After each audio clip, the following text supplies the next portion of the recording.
नमस्कार मित्रांनो, बी ए थर्ड इयरच्या ऑनलाईन तासिकेमध्ये आणि इथं बसलेले विद्यार्थी ऑफलाईनमधल्या विद्यार्थ्यांसाठी मी या ठिकाणी आपण आज बी ए थर्ड इयरच्या 5व्या सेमिस्टरचं इतिहास लेखनशास्त्र आणि इतिहासाची परंपरा याच्यावर आपण चर्चा करत होतो. मला वाटतं काल आपण इतिहासाची विविध अंग, इतिहासाची सदुपयोग, इतिहासाचं निराळं इतिहास लेखनशास्त्र किंवा इतिहासातले प्रवाह, त्याला आपण वसाहतकालीन, साम्राज्यवादी आणि राष्ट्रवादी इतिहास प्रवाह आणि त्याच्यानंतर इतिहासाचा सदुपयोग, या सगळ्या गोष्टींची आपण चर्चा केलेली आहे. आज एक छोटासा प्रश्न मी हा भाग शिकवलेला आहे, पण काही विद्यार्थ्यांनी कॉमेंट बॉक्समध्ये विषय टाकला होता की सर इतिहासाच्या साधनावर एकदा पुन्हा चर्चा करावी, आणि म्हणून इतिहासाची साधनं या संदर्भात आपण विचार करत आहोत. आणि म्हणून इतिहासाची साधनं सामान्यपणे दोन प्रकारचे असतात. साधनं हा पेने चालत नाही, असू द्या. तर इतिहासाची साधनं सर्वसामान्यपणे दोन प्रकारचे असतात. एक तर प्राथमिक साधनं आणि दुसरं दुय्यम साधनं. प्राथमिक साधनं म्हटल्यानंतर त्याच्यामध्ये पुन्हा दोन भाग पडतात, लिखित आणि अलिखित साधनं. पुन्हा विचार करूया आपण की ज्या गोष्टी गतकाळातल्या घटनांचं अवलोकन केलं जातं, ज्या गोष्टीमुळे आपल्याला गतकाळातला इतिहास कळतो, त्या इतिहासाच्या साधनांची दोन प्रकार आहेत. एक प्राथमिक साधन आणि एक दुय्यम साधन. प्राथमिक साधनामध्ये पुन्हा दोन प्रकार, एक लिखित साधन आणि अलिखित साधन. आणि दुय्यम साधन म्हणजे पुन्हा लिखित साधनं आणि पुन्हा सापडणारी वास्तुशिल्प या संकल्पना विचार करूया.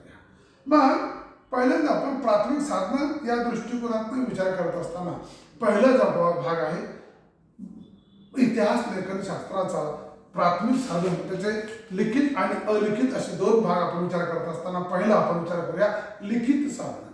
लिखित साधनं म्हणजे जे लिहिले गेलेले आहे, काव्यात्मक दृष्टिकोनातून, कथात्मक दृष्टिकोनातून, नाटकाच्या माध्यमातून किंवा आपण असं म्हणूया वाङ्मय प्रकारातनं, ग्रंथावलीच्या प्रकारातनं, बिब्लिओग्राफीच्या माध्यमातून निरनिराळ्या साधनांच्या आधारे, निरनिराळ्याच्या आधारे जे लिहिलं गेलेलं आहे त्याला आपण प्राथमिक साधनाचं आपण लिखित स्वरूपातील साधनं असं आपण म्हणूया.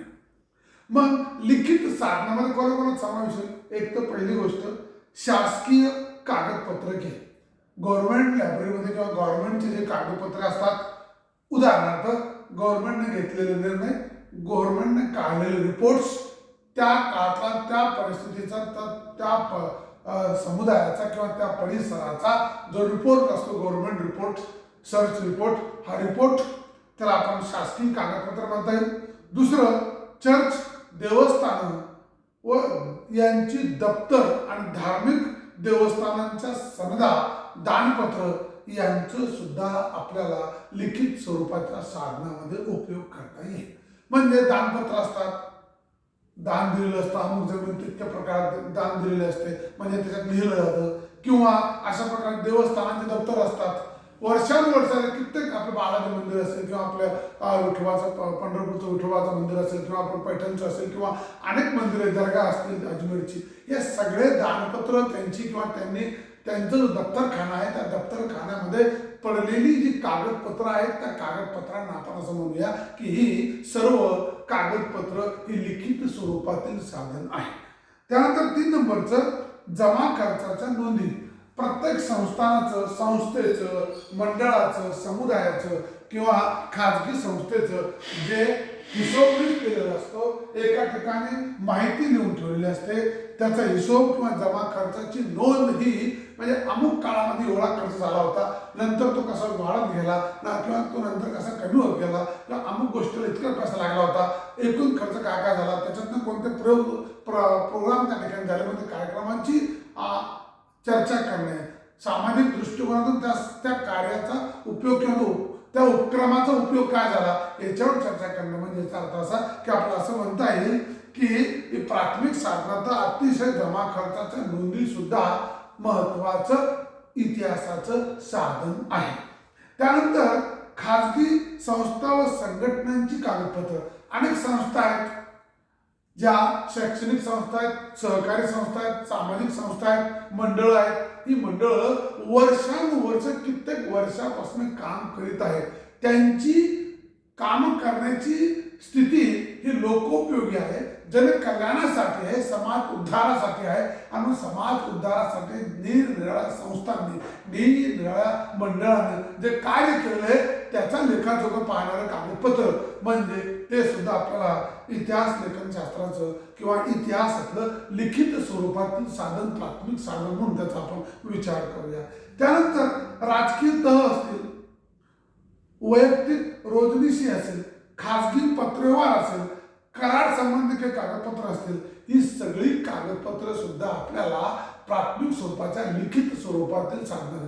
करार झाला अमुक अमुक, आपण वारणा नदीच्या किनाऱ्यावर तह झाला की शाहू महाराजांचं उत्तरेकडचं प्रदेश आणि दक्षिणेकडचं ताराबाईचं राज्य राहील, अशा प्रकारचं मराठ्यांचे 2 शकलं पडली किंवा अशा अनेक प्रसंग आहेत, अशा अनेक करार आहेत की ज्या करारातनं आपल्याला सांगता येतं की ते करारपत्र सुद्धा एक लिखित स्वरूपातलं कागद. खाजगी पत्रव्यवहार आहे, या राजानं त्या राजाला लिहिलं किंवा त्या अमुक अधिकाऱ्यानं त्या अमुक अधिकाऱ्याला लिहिलं किंवा अशा समाजसुधारकांनी त्या समाजसुधारकांनी लिहिलं किंवा देशाबद्दलची कळकळ व्यक्त केली वगैरे वगैरे वगैरे. आता प्रत्येकाचं नाव घेण्यापेक्षा आपण विचार करूया की सगळी खाजगी कागदपत्र, वैयक्तिक रोजनिशी डायरी, प्रत्येक व्यक्ती हा डायरी लिहित असतो की माझ्या आयुष्यात अशा घटना घडल्या, त्या घटनेला साक्षीपुरावा असा होतो, तसं होतं. म्हणजे ते सुद्धा इतिहासाची अत्यंत महत्वाची लिखित स्वरूपातील साधन आहे. उदाहरणार्थ आपल्याकडं यांचं गांधीजींचं आत्मचरित्र आहे किंवा आंबेडकरांचं आत्मचरित्र संदर्भातल्या अनेक घटनांची उहापोह करता येते. किंवा आमच्याकडे अण्णाभाऊ साठे ते म्हणतात माझा रशियाचा प्रवास, ते रशियात गेले आणि त्यांनी आपला अनुभव लिहून ठेवला. म्हणजे अशा प्रकारच्या डायऱ्या सुद्धा आपल्याला वैयक्तिक डायऱ्या अत्यंत उपयुक्त ठरतात. राजकीय तह, करार यांचा सुद्धा आपण विचार केला. मग राजकीय सामाजिक नेते, कार्यकर्ते यांचे लिखाण आणि प्रवास वर्णन.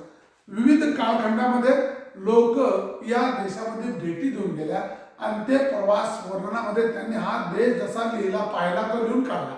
पाहिला तसा लिहून काढला म्हणजे त्यांच्या प्रत्यक्ष दर्शनीतून हा देश कसा भासला त्यांच्या प्रवास वर्णनामध्ये आम्हाला पाहावयास मिळतं. म्हणजे प्राचीन काळातले असतील, मध्ययुगातले असतील, आधुनिक काळातले असतील, सगळ्या प्रवासांनी भारताला भेटी दिलेली आहे, त्यांची वृत्तांत आपल्याकडे पडलेली आहेत. म्हणजे याचा अर्थ असं घेऊया आपण की प्रवास वर्णन सुद्धा हे इतिहास लेखनाचं अत्यंत ज्वलंत असं उदाहरण आहे, लिखित साधन आहे. वर्तमानपत्र आहे. गेली 50 वर्षापासून चालत असलेल्या वर्तमानपत्रामध्ये काय काय बदल झाला, त्या काळातली कोणती घटना घडली, त्या घटनेचं कोणती तारीख, कोणतं ठिकाण, कोणतं स्थळ ते निश्चित सांगता येतं. म्हणजे याचा अर्थ असा की पत्रव्यवहार स्वरूपातले वर्तमानपत्र सुद्धा अत्यंत महत्वाची होती. उदाहरणार्थ हिंदू आपल्याकडे पत्र आहे किंवा अजून बरेच पत्र आहेत की जे पत्र आताचा जर विचार केला, नवीन पत्र जे आहेत गेली 50 वर्षापासून या देशामध्ये चालत आहेत, त्यांच्या 50 वर्षाचा आढावा आपल्याला आज इतिहासाच्या माध्यमातून घेता येतो. म्हणून पत्र वर्तमानपत्र सुद्धा अत्यंत महत्वाचं साधन हे लिखित स्वरूपातलं आहे. त्यानंतर मुलाखतीद्वारे लिहिलेली माहिती, एखाद्या नेत्याची, एखाद्या वरिष्ठ माणसाची, एखाद्या महानेत्याची किंवा एका क्रांतिकारकाची, एका स्वातंत्र्य सैनिकाची किंवा एका समाज सुधारकाची आपण जी मुलाखत घेतो त्या मुलाखतीच्या माध्यमातून त्यांनी सांगितलेलं जे लिहून काढलेलं असतं ते सुद्धा प्राथमिक साधन मध्ये लिखित स्वरूपामध्ये त्याचा समावेश करता येईल. किंवा मुलाखतीद्वारे मिळालेली माहिती, प्रश्नावलीद्वारे मिळालेली माहिती आणि आत्मचरित्र आठवणी हे सुद्धा त्यांनी सांगितलेल्या आठवणी, आपण आपल्या स्वतःच्या आठवणी, म्हणजे हे सुद्धा लिखित स्वरूपातलं साधन असं म्हणता येईल. म्हणजे आपल्याला इतिहास लेखन शास्त्रामध्ये इतिहासाची जी साधनं आहेत ती भौतिक साधनं आणि लिखित साधनं, मग लिखित आणि अलिखित असे 2 प्रकार आपण बघत असतो. तर पहिल्यांदा आपण लिखित साधनामध्ये या ठिकाणी या सगळ्या गोष्टींची चर्चा केली आहे. त्याच्यामध्ये आपण असा विचार केला की लिखित साधनामध्ये शासकीय कागदपत्र, चर्च देवस्थानाची दप्तर, धार्मिक सनदा, दानपत्र, जमा खर्चाच्या नोंदणी, खाजगी संस्था आणि संघटनांची कागदपत्र, वैयक्तिक रोजनिशी व खाजगी पत्रव्यवहार, राजकीय तह व करारासंबंधीचे पत्र किंवा राजकीय सामाजिक नेते कार्यकर्ते त्यांचे लिखाण, प्रवास वर्णन, वर्तमानपत्र, मुलाखत, मिळालेली माहिती किंवा मुलाखतीवर मिळालेली माहिती, प्रश्नावलीच्या माध्यमातून मिळालेली माहिती, आत्मचरित्र, आठवणी अशी सगळी ह्या सगळ्या गोष्टींचा समावेश आपल्याला लिखित स्वरूपातल्या ऐतिहासिक साधनामध्ये करते.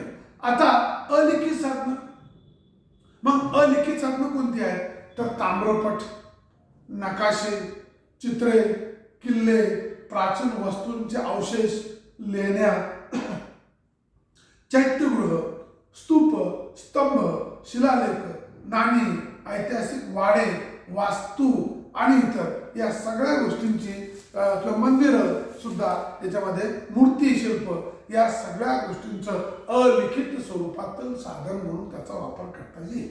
म्हणजे आता एक लक्षात घेतलं पाहिजे की अलिखित म्हणजे ते लिहिलेले नाहीये, पण ते कोरलेले आहे, पडलेले आहे, ते साहित्य मिळत आहे. त्याच्या आधारे आपण जेव्हा इतिहास सांगतो तो इतिहास हा आपल्याला अलिखित साधनामध्ये समावेश करता येतो. उदाहरणार्थ ताम्रपट, तांब्याच्या धातूवर अशा प्रकारचं गोंदून ठेवलं की सम्राट अशोकाचे इथपर्यंत राज्य आहे, चंद्रगुप्ताचं राज्य इथपर्यंत आहे, छत्रपती शिवाजी महाराजांचं राज्य इथून इथपर्यंत, अशा प्रकारचं ताम्रपटांचा इतिहास किंवा ताम्रपटांचं समावेश आपल्याला अलिखित साधनामध्ये करता येतं. नकाशे आणि चित्र आणि नकाशे म्हणजे त्या काळात तत्कालीन अमुक राजाचं साम्राज्य विस्तार कुठपर्यंत झाला होता असे अनेक ऐतिहासिक नकाशे सुद्धा सापडलेले आहेत, ते मिळत आहेत. त्याचं एक अधोरेखित केलेले क्षेत्रफळ, त्या क्षेत्रफळाचं प्रमाण सांगणारं नकाशा सुद्धा आज आपल्याकडे उपलब्ध आहे. म्हणून ते नकाशे सुद्धा आपल्याला इतिहासाच्या अलिखित साधनामध्ये समावेश होतो. किल्ले, मोठमोठे किल्ले आहेत, छत्रपती शिवाजी महाराजांनी बांधलेले किल्ले असतील किंवा भारतात असणारे सर्रासपणे सगळेच किल्ले, हे किल्ले सुद्धा अत्यंत बोलकी साधनं आहेत इतिहासाची, की जी इतिहासाबद्दलची जाणीव करून देतात, इतिहासाबद्दलची माहिती लोकांपर्यंत सांगतात. म्हणजे हे सुद्धा आपल्याला या ठिकाणी लक्षात घेता येईल. त्यानंतर प्राचीन वस्तूंचे अवशेष.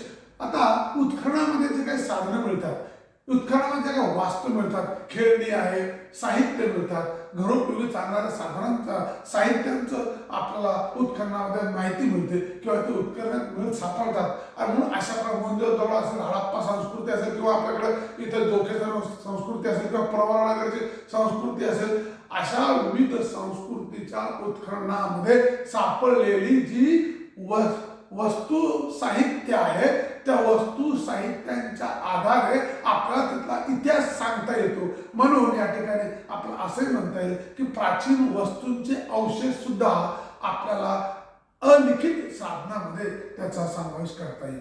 त्यानंतर लेण्या आहे, चैत्य आहे, स्तूप आहे, स्तंभ आहे, विहार आहेत.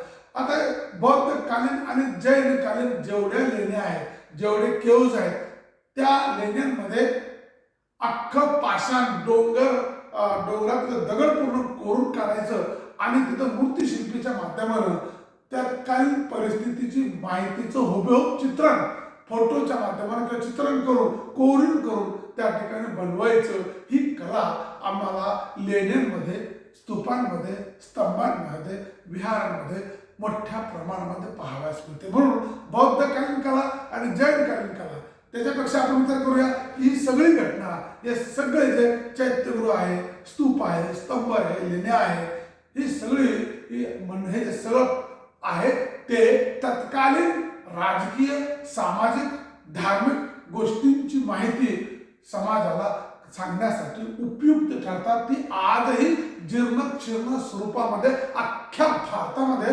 जागोजागी डोंगर कडेला लागून पाहावयास मिळतात आणि तिथं आज पर्यटक लोक जातात. म्हणजे याचा अर्थ असा की त्या लेण्या, ते गुहा, ते स्तंभ, ते विहार, ते चैत्यगृह आजही बोलकं इतिहास सांगत आहेत. आणि म्हणून त्या बोलक्या इतिहासाच्या माध्यमानं आम्हाला त्याविषयीची माहिती मिळते. म्हणजे याचा अर्थ असा की चैत्य, गुहा, लेण्या, नंतर स्तूप, स्तंभ, विहार ही सगळी आपल्याला अलिखित साधनांचाच प्रकार आहे असं या ठिकाणी मान्य करावं लागतं. त्यानंतर शिलालेख, नाणी. आता शिलालेख आणि नाणी, एक राजज्ञा असते, अमुक मोठ्या दगडावर कोरलेलं असतं, त्याला आपण दगडावर लिहिलं तर अमुक राजाचं इथपासून इथपर्यंत साम्राज्य होतं, ते साम्राज्य अशा प्रकारचं होतं. तत्कालीन ब्राह्मी लिपी असेल, अर्धमागधी लिपी असेल किंवा जी काही लिपी असेल ती भाषा, त्या भाषेमध्ये तशा प्रकारचं लिहिण्याची परंपरा डोंगर कडेवर किंवा मोठ्या डोंगराच्या एका मोठ्या पाषाणावर अशा प्रकारचे नोंदून ठेवण्याची प्रथा होती. म्हणजे ते सुद्धा शिलालेख किंवा एखाद्या लेण्याच्या बाजूला असलेलं कोरलेलं की ही लेणी अमुक अमुक राजाच्या काळाअंतर्गत यांच्या नेतृत्वाखाली पूर्ण करण्यात आली किंवा हे मंदिर अशाच्या प्रकारच्या राजाच्या काळामध्ये पैसे मिळून किंवा अशाच्या प्रकारचा अधिकारी यांनी हे आपल्या गवंड्यांच्या मार्फत आपल्या अशा माणसांच्या मार्फत ही इतक्या कालखंडामध्ये इतक्या पैसा खर्च करून हे मंदिर बांधलं. अशा प्रकारचे शिलालेख मोठ्या प्रमाणामध्ये भारतामध्ये पाहावयास मिळतात. शिल म्हणजे दगड आणि दगडावर कोरलेले लेख म्हणजे शिलालेख मोठ्या प्रमाणामध्ये भारतामध्ये आहे. ती सुद्धा इतिहासाची अलिखित साधनं म्हणून त्याचा वापर करता येईल. नाणी प्रत्येक राजानं आपला राज्यकारभार किती व्यवस्थित चालतो आणि चलनासाठी जे नाणी पाळलेले शिक्के पाळलेले ते नाणी ते शिक्के तत्कालीन राजाची माहिती सांगतात. त्या नाण्यावरनं आपण सांगू शकतो की हे कोणाचं नाणं आहे, कोणत्या राजाचं नाणं आहे, कोणत्या साम्राज्याचं नाणं आहे. आणि म्हणून त्या साम्राज्याचा प्रतिकाविषयी, त्या साम्राज्याच्या आर्थिक परिस्थितीविषयी, त्या साम्राज्याच्या धार्मिक परिस्थितीविषयी आपल्याला त्या नाण्यांवरनं माहिती काढता येतं. म्हणजे एक चित्र त्या नाण्यांवर असतं पण चित्रातलं सगळ्या गोष्टी तत्कालीन परिस्थितीशी निगडीत असणाऱ्या सगळ्या घटना सांगून जातात. म्हणजे याचा अर्थ असा की हे सुद्धा बोलकं उदाहरण आपल्याला नाणी हे इतिहासाचं अलिखित स्वरूपातील साधन आहे. त्यानंतर ऐतिहासिक वाडे. प्राचीन प्रत्येक खेड्यागावामध्ये शहरामध्ये मोठ्या प्रमाणामध्ये ज्या ज्या ठिकाणी प्राचीन साम्राज्य होती त्या साम्राज्याची मोडकी तोडक्या स्वरूपात असणारी जीर्ण अवस्थेत पडलेली वाडे, गडी, छोटे मोठे महल आज पाहावयास मिळतात. सराया, अजून काही वस्तू असतील, मला विहिरी किंवा तलाव किंवा आपण बारवा म्हणू, ही सगळी किंवा आतून पाणी वाहण्याचं जमीनदोस्त पाणी वाहण्याची प्रथा, या सगळ्या कल्पना, जलवाहिन्या वगैरे या सगळ्या गोष्टी आपल्याला अलिखित स्वरूपातील साधनांमध्ये यांचा विचार करता येईल. कारण का की हे तत्कालीन साम्राज्यानं, तत्कालीन राजानं लोकोपयोगाच्या कामासाठी तयार केलेलं बांधलेले ही इमारती आहे किंवा तिथं प्रशासन चालवण्यासाठी, तिथं योग्य प्रकारचं खबरदारी घेण्यासाठी अशा प्रकारची महल, दालने, वाडे, गड्या प्रस्थापित करण्यात आल्या होत्या. त्या आजही जीर्ण अवस्थेत जरी पडत दिसत असल्या तरी त्याचं जतन आणि संवर्धन आपण करणंच आहे. पण ते सुद्धा एक अलिखित इतिहासाचं एक साधन आहे हे या ठिकाणी आपल्याला मान्य करावं लागतं. त्यानंतर मंदिर, प्राचीन मंदिर आहेत खूप. अगदी प्राचीन मंदिरामध्ये या कोणत्या राजाला ते बांधलं, त्या राज्याचा धर्म काय होता, कोणती धार्मिक संकल्पना पुढे येते आणि त्या कशा पद्धतीने विकसित होत गेलं, कशा पद्धतीने बांधत गेलं, त्यात कोणती कल्पना आहे, शंभू महादेवाचं मंदिर आहे का अजून गणेशाचं मंदिर आहे की अजून कुठलं आहे मंदिर, त्या मंदिरावर तिथलं स्थळ कळेल, तिथली माहिती कळेल. आणि पाठीमागे असणाऱ्या ज्या मूर्त्या आहेत त्या मूर्त्या तत्कालीन परिस्थितीची माहिती सांगू इच्छितात. म्हणजे मूर्तिशिल्पशास्त्र सुद्धा एक अलिखित इतिहासाच्या साधनांमध्ये त्याचा आपण विचार करू शकतो. या दृष्टिकोनातून मित्रांनो, आपण इतिहास लेखन शास्त्रामध्ये इतिहासाची साधने हा चॅप्टर तुम्ही विचारलेल्या SMS केलेल्या प्रश्नांच्या उत्तरावर मी हे विचार करून तुमच्यासमोर मांडत आहे. याच्यात काय मांडलंय मी काय सांगू इच्छितो त्याच्यामध्ये, तर सांगू इच्छितो असं मित्र, तुमची शंका होती की साधनांविषयी थोडंसं माहिती सांगायचं. आपण हे पूर्ण घेतलेलं आहे पण मी सहजपणे तुमच्याशी चर्चा करताना इतिहासाची साधनं दोन प्रकारची, सर्वसामान्य प्राथमिक साधन आणि दुय्यम साधन. मग प्राथमिक साधनाचे पुन्हा भाग लिखित आणि अलिखित. लिखित मध्ये आपण बघितले आणि अलिखित मध्ये हे सगळं जर आपण म्हटलं ताम्रपट, नकाशे, चित्र, कला, किल्ले, प्राचीन वस्तू, अवशेष, लेण्या, चैत्यगृह, स्तूप, स्तंभ, शिलालेख, नाणी, ऐतिहासिक वाडे किंवा मंदिर आणि मूर्तिशास्त्र, या सगळ्या गोष्टीचा समावेश आपण इतिहासाच्या अलिखित साधनामध्ये करतो. म्हणजे अशा प्रकारे प्राथमिक साधन म्हणून आपले दोन भाग, लिखित आणि अलिखित. हा एक भाग म्हणजे प्राथमिक साधन एक भाग आणि त्याचे दोन उपविभाग लिखित आणि अलिखित यांच्याविषयी माहिती घेतली आपण. त्यानंतर आपण बघूया इतिहासातील दुय्यम साधन.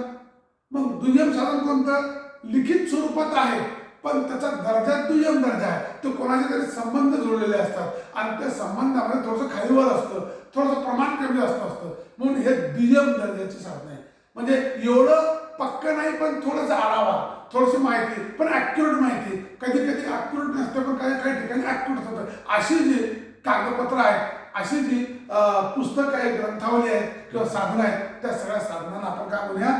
दुय्यम दर्जाची साधनं. मग दुय्यम दर्जाची साधनं कोणकोणती? बखरी.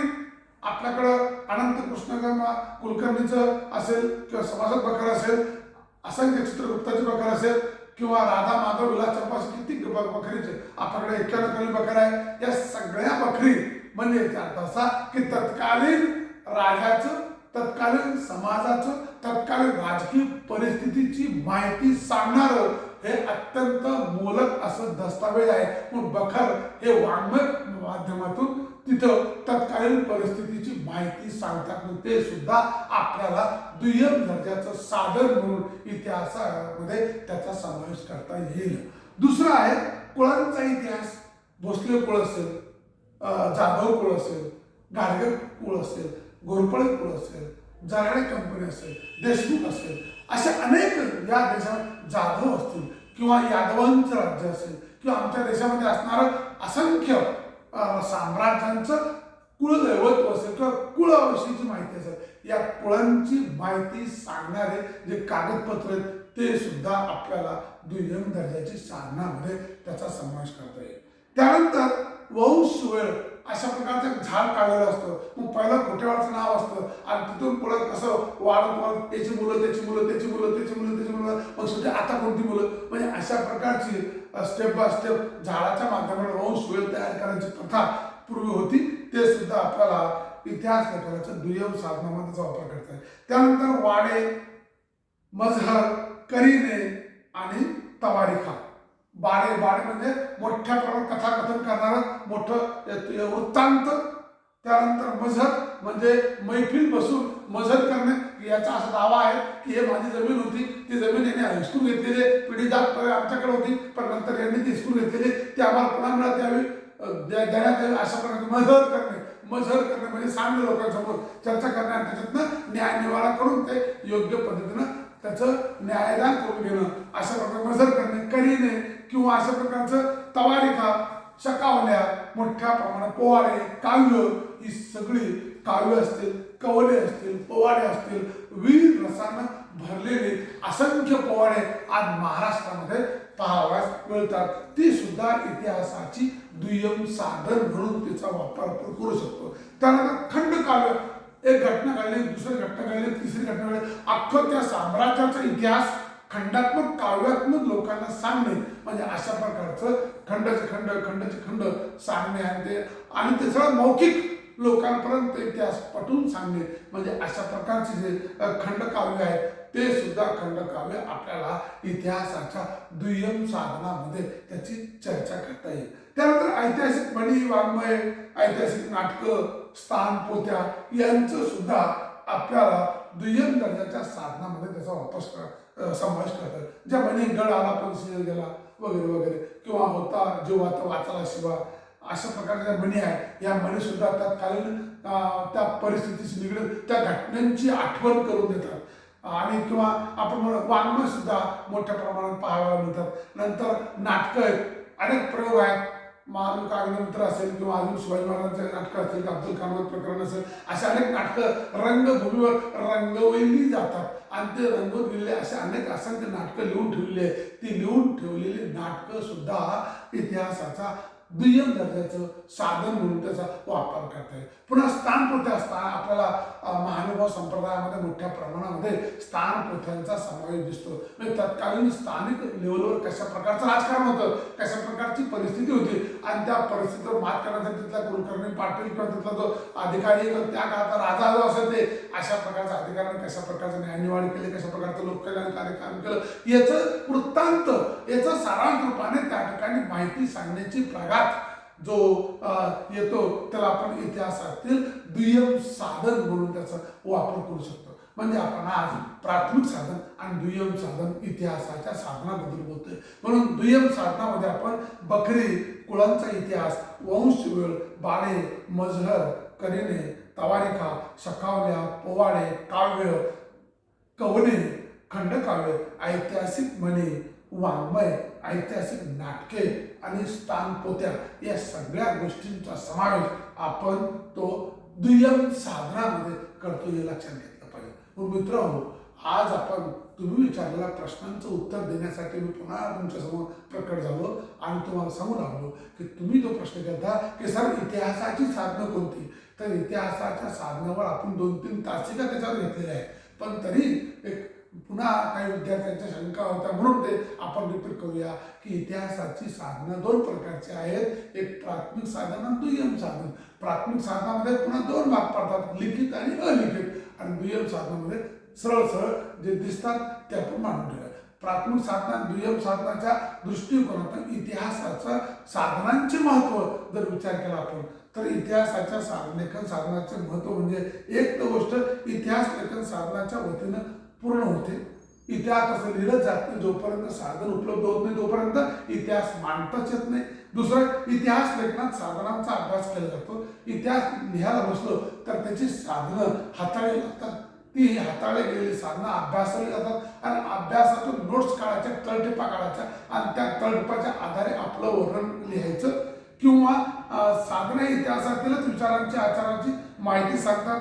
प्राथमिक साधन, दुय्यम साधन हे महत्त्वाचे साधन असतात आणि प्राथमिक आणि माध्यमिक, प्राथमिक आणि दुय्यम साधनांच्या माध्यमानं आपल्याला असं निश्चितपणे तत्कालीन राजकीय, सामाजिक, सांस्कृतिक आणि कलात्मक जीवनाचा आढावा मानवी जीवनाशी निगडीत असणारा आपण मांडू शकतो आणि खरा इतिहास तो लोकांपर्यंत आणता येतो असं या ठिकाणी मान्य करावं लागतं. म्हणून इतिहास लेखन शास्त्रामध्ये आता नो डॉक्युमेंट्स नो हिस्ट्री, म्हणजे जर पुरावा नसेल, साक्ष नसेल तर ते इतिहास नाही, अशा प्रकारचं बिरदावली, अशा प्रकारचं घोषवाक्य आज पुढे आल्यामुळं इतिहासामध्ये शास्त्रीय पद्धतीचा वापर झाल्यामुळं आता जोपर्यंत पुरावा मिळत नाही, जोपर्यंत साधन मिळत नाही तोपर्यंत त्या घटनेवर विश्वास ठेवायचा नाही.